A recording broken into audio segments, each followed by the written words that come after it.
Penyuluhan pertanian adalah proses pendidikan dengan sistem pendidikan non-formal untuk mengubah perilaku orang dewasa agar memiliki pengetahuan, keterampilan, dan sikap yang lebih baik, sehingga sasaran dapat memilih dan mengambil keputusan dari berbagai alternatif pengetahuan yang ada untuk menyelesaikan permasalahan dalam upaya meningkatkan kesejahteraannya.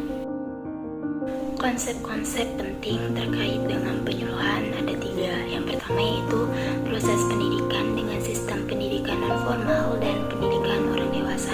Yang kedua yaitu proses perubahan menuju perilaku yang lebih baik sesuai yang diinginkan. Dan yang ketiga yaitu proses pemberdayaan memiliki pengetahuan dan kemampuan baru.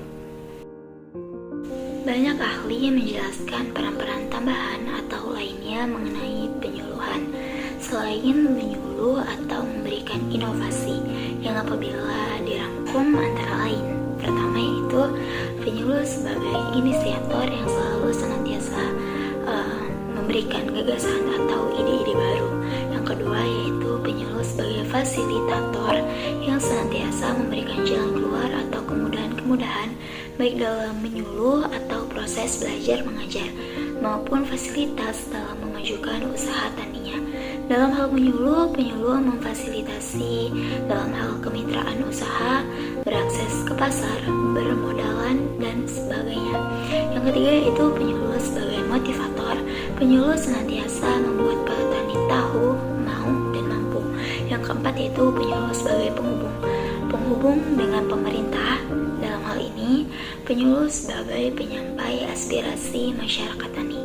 Sebagai contoh dalam bentuk program penyuluhan pertanian, penyuluh sebagai penyampai kebijakan dan peraturan-peraturan yang menyangkut kebijakan dan peraturan bidang pertanian. Selanjutnya itu penghubung dengan peneliti. Dalam hal ini, penyuluh senantiasa membawa inovasi baru, hasil-hasil pertanian atau penelitian untuk dapat memajukan usaha tani. Yang kelima yaitu penyuluh sebagai guru, pembimbing petani yang senantiasa mengajar melatih petani sebagai orang dewasa.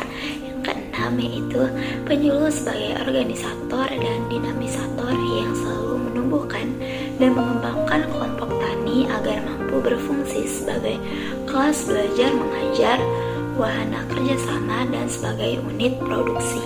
Yang ketujuh yaitu penyuluh sebagai penganalisa. Penyuluh dituntut untuk mampu menganalisa masalah, sebab yang ada di usaha tani dan di keluarga tani mampu menganalisa kebutuhan petani yang selanjutnya merupakan masukan dalam membuat program penyuluhan pertanian. Yang ke-8, penyuluh sebagai agen perubahan. Penyuluh senantiasa harus dapat mempengaruhi sasaran-sasarannya agar dapat merubah dirinya ke arah kemajuan. Menurut Moser pada tahun 1973, prinsip penyuluhan yaitu pertama adalah tujuan utama penyuluhan adalah membantu keluarga petani untuk memperoleh P dan K baru sesuai dengan perkembangan minat dan kebutuhannya, peningkatan produksi pertanian, dan perbaikan tingkat hidup keluarga petani. Yang kedua yaitu kegiatan penyuluhan harus ditujukan kepada anggota keluarga di pedesaan di mana mereka berada. Yang ketiga yaitu penyuluhan harus memperlakukan semua petani dan istri-istri mereka sebagai orang dewasa yang rasional. Yang keempat yaitu setiap praktik baru harus menguntungkan secara teknis, finansial, dan sosial. Yang kelima, setiap praktek harus didemonstrasikan atau didiskusikan dahulu dengan petani sebelum diterapkan.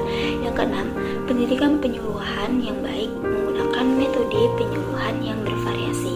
Yang ketujuh, unit pengajaran dalam penyuluhan pertanian dalam banyak kasus menjadi suatu metode atau praktek yang perubahan bersifat tunggal. Yang kedelapan, kebanyakan kegiatan penyuluhan pertanian harus disesuaikan dengan waktu di mana petani sedang tidak sibuk.